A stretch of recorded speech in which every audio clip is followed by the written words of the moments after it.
Good morning from Ubud, somewhere in Ubud. We're at a factory right now, just checking out some batik, and we're heading out on a day tour with Panca from Bali Customized Tours, who we got in touch with because of Laura Reed, and we are doing a tour now with him for the day, and it should be lots of fun. Katie is avoiding me for some reason, I don't know why.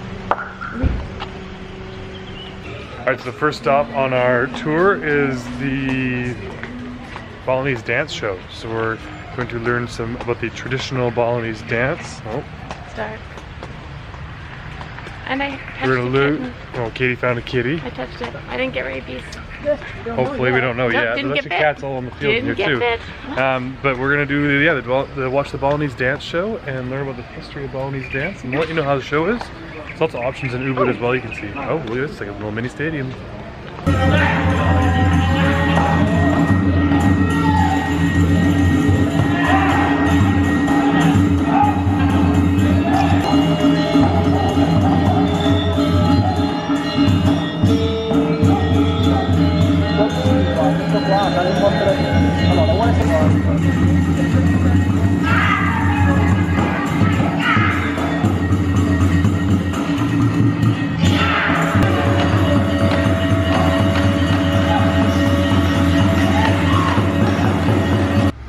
Alright, so we're at the Satria coffee shop, and it is famous for the Kopi Luwak coffee, so we're gonna cat poo coffee, we're gonna give that a shot. So we're gonna try the cat poo coffee and coconut coffee and a number of other different kinds of coffees. Try a little bit of everything. Just to sort of see what we want to bring back. My parents already bought a bag of the Kopi Luwak coffee though, so $50 for a big bag of coffee. Is that what they spend? Yeah.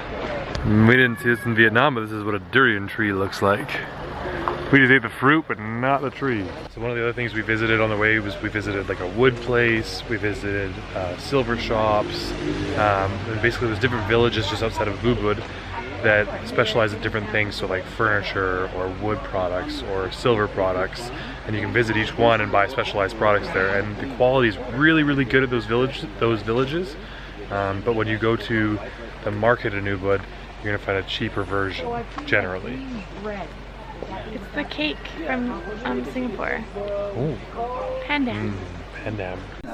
So those are the Luwak coffee looks like after they poop it. Yep, that's the poo. And then over here is the bean, which is they manually deshell piece by piece.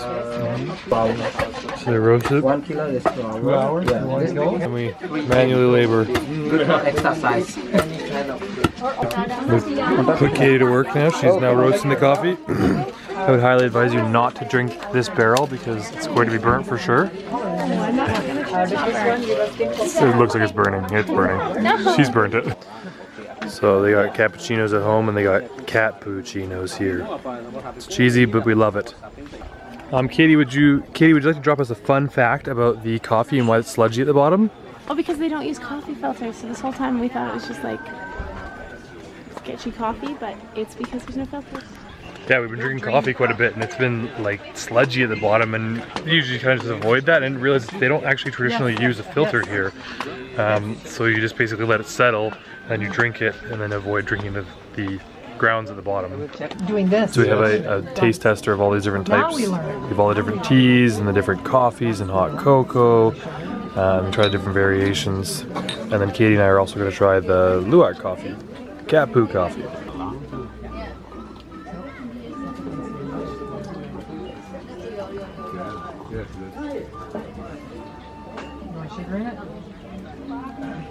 That's good. Initial thoughts. Nice. Any more information than that? It's not acidic, which is nice. Like the acidity's taken out of it. I still put sugar in it probably though. Alright, so we threw some sugar in it, but because it's sludgy, we had to let it sit again to let it settle, because you basically stir all the sludge up again. Katie's making friends with the local friend here.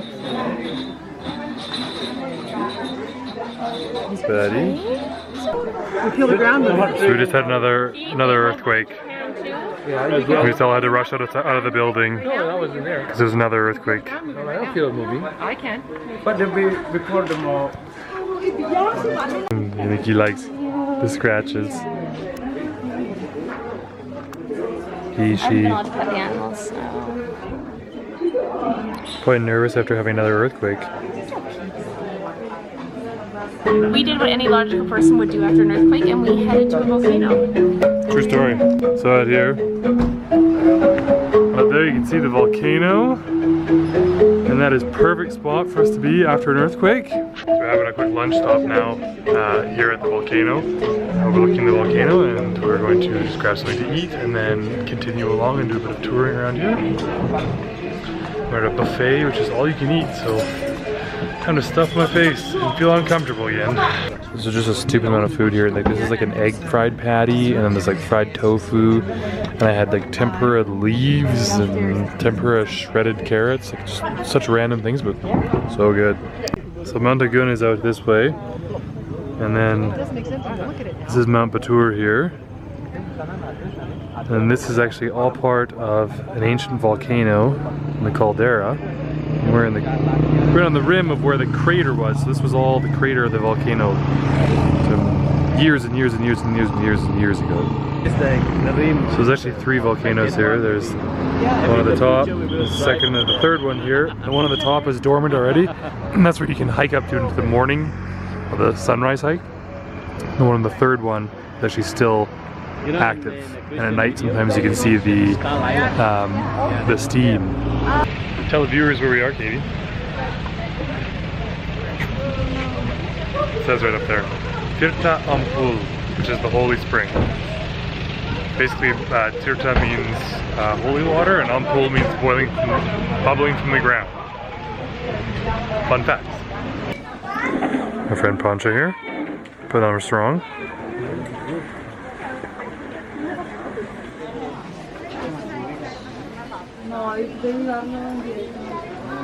So pretty. So each of these basically has a different sort of meaning. Like the first 10 are the cleansing different things, and then the next ones have to do with like if you have nightmares, a variety of different things. And the next one, and then at pool after that, you get into other sorts of cleansing, and then another pool for if you have brand new things like a new car. Before you use it, you would cleanse yourself there. A lot of tourists just kind of do them all, but they all sort of have varying meanings to the people. And they'll do it as many times as they need to, whenever they feel like they need to be recharged, or birthdays, full moons lined up here. This is the inner part of the temple. There is no festival. It's very quiet, basically. Yeah, because this is the public temple. Anyone can come. So this is the spring where all the water comes from for the part where people heal. And you can see that it's actually bubbling up. This one is going down. So we got a little bit of market here at the... And the market here is supposedly at better prices than in Ubud because it's harder for them to get customers versus Ubud, which is always like super busy. So a good spot to shop if you're going to do some market shopping is at this temple, believe it or not. Just as a reference point, we paid 30% of what they originally started at. So you save quite a bit. Bargain hard here. Katie's hard bartering right now, and they literally, no I don't, they literally said they wanted to follow us to the ATM. There are terraces all throughout Bali. There's rice fields all over the place, but this is sort of one of the famous ones that everyone knows, everyone's seen pictures of on Instagram and all those areas. The Tegalalang rice terraces. Alright, so we're taking pictures here right now, trying to get the Instagram shot. Katie probably thinks that I'm taking pictures, but I'm actually just taking a video now. We've taken countless pictures. I think we got it though, love. I got her lean on this thing. I'll save you.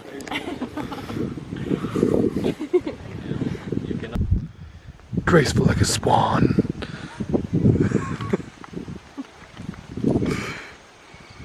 That was beautiful. Thank you. I said this is beautiful, but you're welcome. That was beautiful.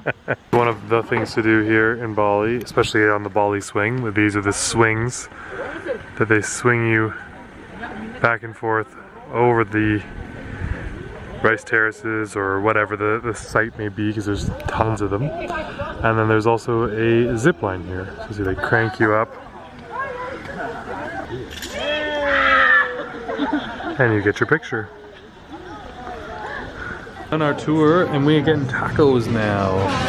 So we're at the Cantina Taco Bar, and we are sitting up at the taco bar, and they're making them in front of us. And it's dead quiet here, but this place rates really well, so hopefully we get food. Then we're gonna head back and probably get some sleep because we got another early start tomorrow, another day with Panca.